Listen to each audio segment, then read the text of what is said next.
Small businesses produce about 51% of the nation's GDP, account for 40% of the actual revenue, and create vastly more patents and intellectual property than big businesses do. Things like zippers and light bulbs and personal computers and all that kind of stuff were created by small businesses. Now let's think about what failure is. Actually, I think I have a new slide. I'm going to see what comes next. Yeah. The slide I was just showing you is slightly outdated. This is a little bit more current slide.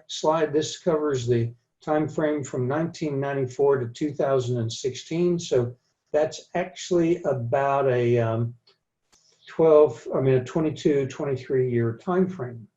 So here's what this means.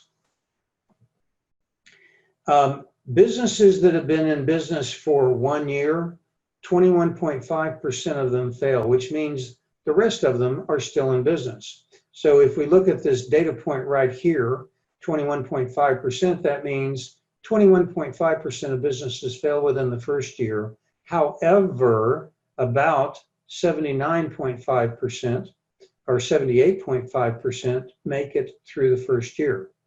32.7%, let's just say 33%, are actually out of business, fail within 2 years. So 1/3 of all businesses fail within 2 years.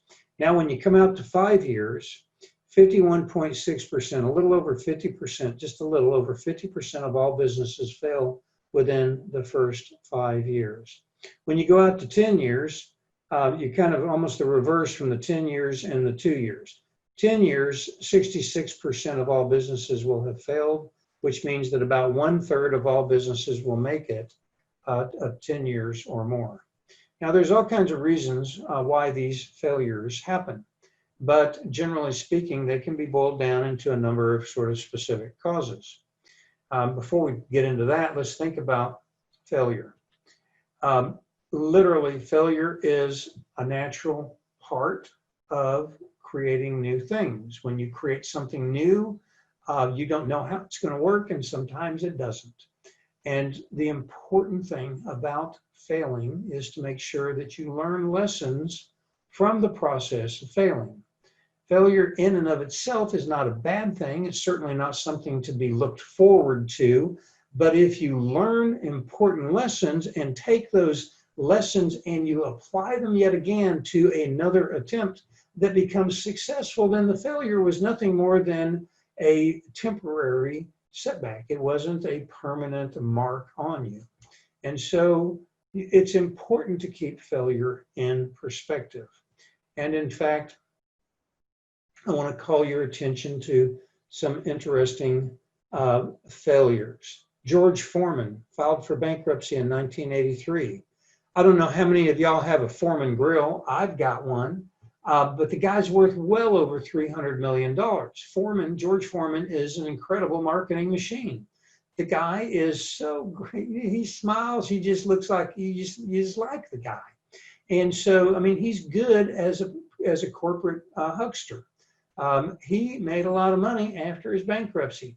William Durant was the founder of General Motors. He filed for bankruptcy in 1936 and eventually went on to have in excess of $120 million. So let's just do this. Let's say that he filed for bankruptcy in 36. Let's just say that he passed away in 1950. What is $120 million of 1950 worth today? Let's presume that money doubles about every 10 years. So how many doublings are there? Well, 1950 to 1960, 70, 80, 90, 2000, 2010, 2020. Now let's take the doubling. 120 goes to 240. I'm going to round it to 500, 1 billion, 2 billion, 4 billion, 8 billion, $16 billion. William Durant was worth the equivalent of $16 billion back in 1950 or thereabouts. I mean, that's an incredible amount of wealth, you know, when you put it into present day dollars. Henry Ford went broke 5 times and still created the Ford Motor Company. Walt Disney was fired by a newspaper editor that said he wasn't he didn't have enough imagination and no good ideas, and the guy went on and created one of the most valuable companies on the planet. So you can't let failure. Oprah Winfrey was told that she wasn't going to, television wasn't going to work for her because she didn't have a television personality. Yeah, that was by a television station in Atlanta when she was getting her foot in the door. So I'm telling you, failure and rejection are part and parcel of being an entrepreneur. You just have to learn how to deal with it. So business starts and business closures. They actually tend to run fairly similar. Now, sometimes you'll have more starts and sometimes you'll have more closures.